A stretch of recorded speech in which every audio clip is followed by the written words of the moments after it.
Good morning, everyone. I hope you're all doing well.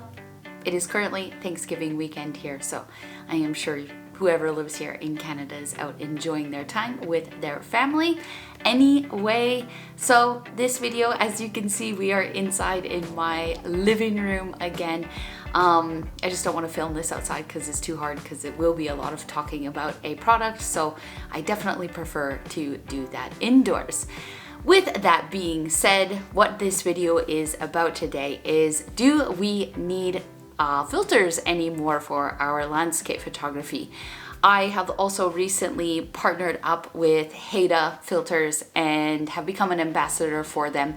I chose this because it's time that I join a team for filters, since I use them so much. So I definitely feel very qualified to talk about this subject. Again, I have over 10 years experience as a long exposure photographer, which means I've used a lot of filters. So the first thing we will touch base on is the new kit that I got, and then I will explain why I think you actually do need to have filters in your photography bag. Alright, this is the Nano Pro magnetic filter kit that I recently just got from Haida. I have been out shooting a lot with these filters, testing them out, and so what they claim is that they have anti-color cast, anti-scratch coating, waterproof coating, quick switch, can confirm it's very quick, and magnetic absorption. So these are magnetic filters. If you've never used them before, you basically thread a ring, like an adapter ring, on your lens, and then the filters just basically snap on with the magnet. And I've been a fan of this system for many years. I've used other brands before. Honestly, all great filters, but again, I am pretty happy to be partnered with Haida. So with that being said, if you want to check out their filters, of course I can get you a discount, and all of that information will be linked below.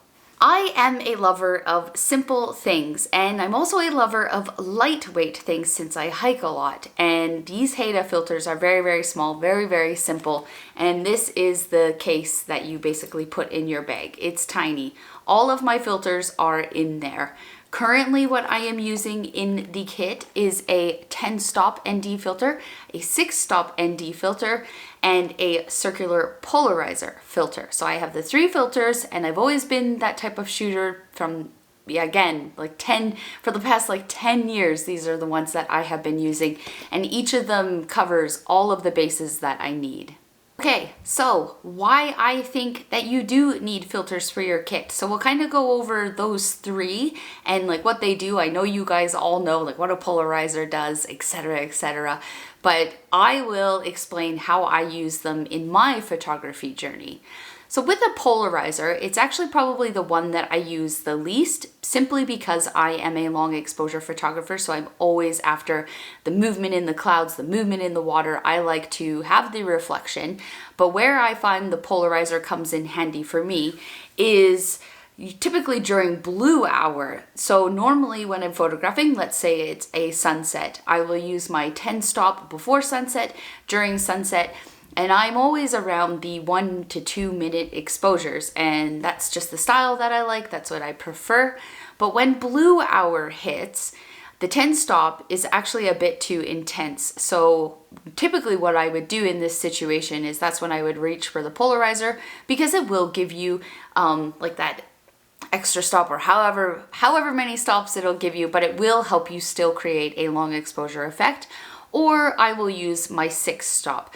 So I don't find that the polarizer is obviously as intense as the actual neutral density filters. This is why I like having it in my kit, so that when I'm faced with very dark light, I still have something to create that long exposure.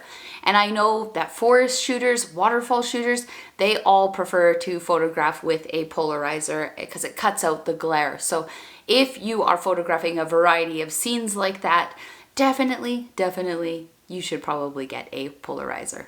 The 6-stop neutral density filter that I use is again targeted more at blue hour or before sunrise, when it's still quite dark and there's just not enough light to throw on that 10-stop. So it's basically my backup filter if, again, I'm shooting at those times of the day.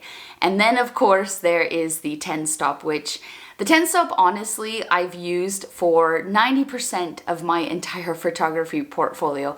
I've always been a long exposure photographer, and I just simply love the technique. So all of these filters, you don't need them, but they definitely help you, I would say, enhance your photography. And for me, I feel like when I use a 10 stop neutral density filter, it is adding this extra drama to my images that I like. And again, I just love the effect.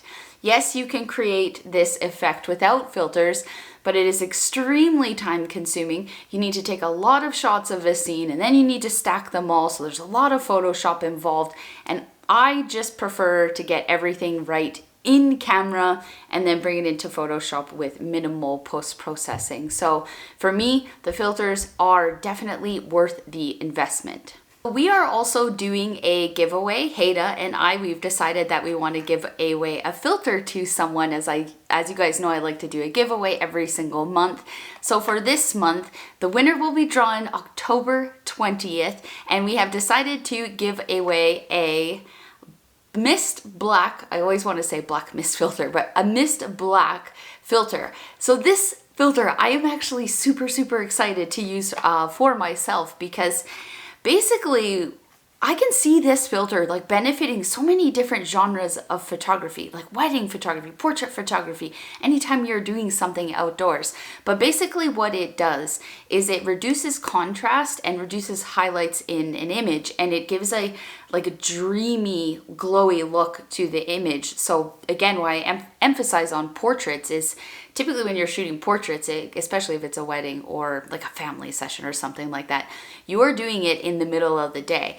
And I thought that it would be so handy just to leave this one filter on your camera like during your entire shoot. You can always create this look in Photoshop. Of course, you can do the post-processing to make it all dreamy and glowy. But to be able to have that ability in a filter is super cool to me. This is what the filter looks like. It's clear like a UV filter, and I have been playing around with it, but this is really like harsh light, whatever, just any sort of light. Like you need to be shooting into the light to use this. But what I actually am also really excited to use this filter for is for filming, because I do believe that these types of filters were designed with filmmakers in mind. So for example, I'm just going to put this in front of my lens. You might be able to see the effect that it does, but it'll be very subtle. So you see there's a light behind me. I'm just going to move over a little bit, and then we're going to put the filter on. So basically, as you can see, I can see it already. If I take the filter off, do you see how everything gets a little bit brighter there in the light?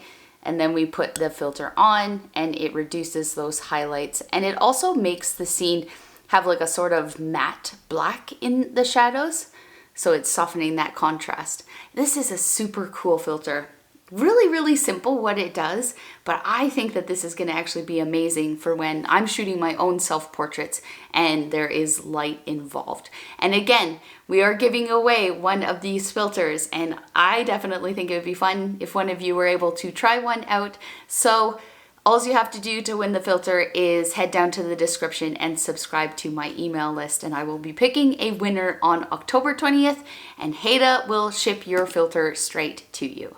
So I have been using this kit for the past few weeks, and I can confirm I am very happy with all of my images in the long exposures and how they've turned out. It definitely is a filter that reduces any sort of color cast. So I almost can't even tell, like there really is no color cast on my images when using this filter. So that's always one of the biggest pluses to me when choosing or using filters, as I do look for that. And again, then my next favorite thing is that it is so small, so lightweight, and so simple to pack in your bag.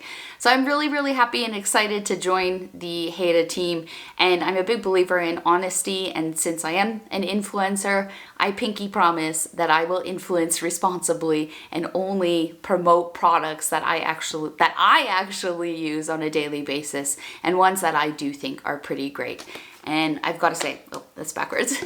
Heda has done an amazing job with this little filter kit, and I'm really loving it. So I'll be using this all the time. I hope that this was somewhat of a valuable video for you guys and you extracted some good knowledge about whether you should have filters or not. I guess the point of this video is, yes, I do think that filters have a place in every landscape photographer's kit.